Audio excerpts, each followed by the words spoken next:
اہل بیت کیا ہیں؟ شعائر اللہ، یاد رکھیے۔ شعائر کا مطلب کیا ہے؟ مساجد اللہ کے شاعر ہیں۔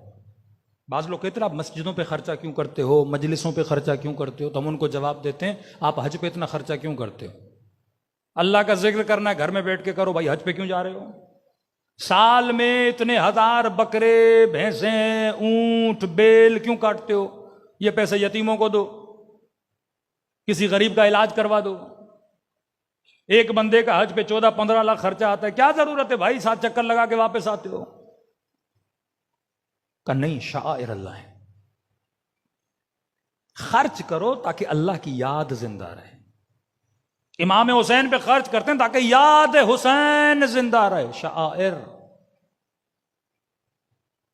یہ حجاب بھی من شعائر اللہ ہے، نماز بھی شعائر اللہ ہے۔ لا یخافون لومۃ لائم، ملامت کرنے والوں کی ملامت سے مومنین نہیں ڈرتے۔ کہ مولانا شرم آتا ہے، یونیورسٹی جاتی ہوں ساری لڑکیاں ماڈرن ہوتی ہیں، سر پہ دوپٹہ نہیں ہوتا، میں حجاب کر کے جاؤں، آکورڈ لگتا ہے، بیکورڈ بولتے ہیں۔ کہ مومن نہیں ہے یہ جو کس کی ملامت سے ڈر جائے۔ امیر المومنین فرماتے ہیں میرے اپنے دشمن کے لیے جتنا وہ اپنے باطل پہ بضد ہے تو اپنے حق پہ کیوں نہیں؟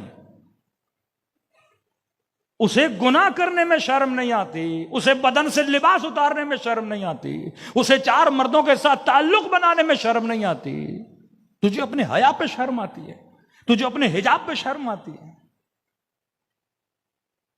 فاسق ترین شہر میں امام زین العابدین اگر عابد بنتے ہیں، علم بن جاتے ہیں عابدوں کا، کہ وقت کا بادشاہ انتظار میں حجر اسود کو بوسا دوں، لیکن جب چوتھے امام آتے ہیں لوگ راستہ دینا شروع کر دیتے ہیں، کیونکہ نشانی بن گئے، عباد کی نشانی بن گئے، صلحاء کی نشانی بن گئے۔ حجاب کرنا بھی عبادت ہے، اور کوئی مرد اپنی با حجاب بیوی کو کسی مال میں لے جا رہا ہے، کسی جگہ پہ لے جا رہا ہے، ایک ایسی جگہ، ایک ایسا مال جہاں پہ ساری خواتین نے حجاب نہیں کیا ہوا، یہ ایک با حجاب خاتون جب اس معاشرے میں چڑھتی، کس کی تبلیغ کر رہی ہے؟ حجاب کی تبلیغ کر رہی ہے۔ ایک نیک نوجوان جب 4 شرابیوں، زانیوں، راشیوں میں جا کے بیٹھتا ہے، یہ تبلیغ کر رہا ہے نیکی کی۔ تبلیغ صرف زبان سے نہیں، اپنے پہناوے سے بھی تبلیغ ہے۔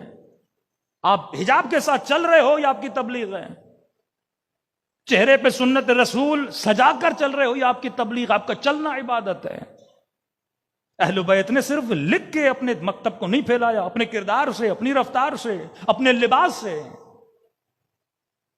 کیا ہر مصیبت میں آپ پڑھتے ہو کہ سیدانیوں کی چادریں چھینی؟ کیوں اس بات پہ اتنا ایمفسائز کیا جاتا ہے؟ کیونکہ اہل بیت کے لیے بڑی اہمیت کی بات تھی۔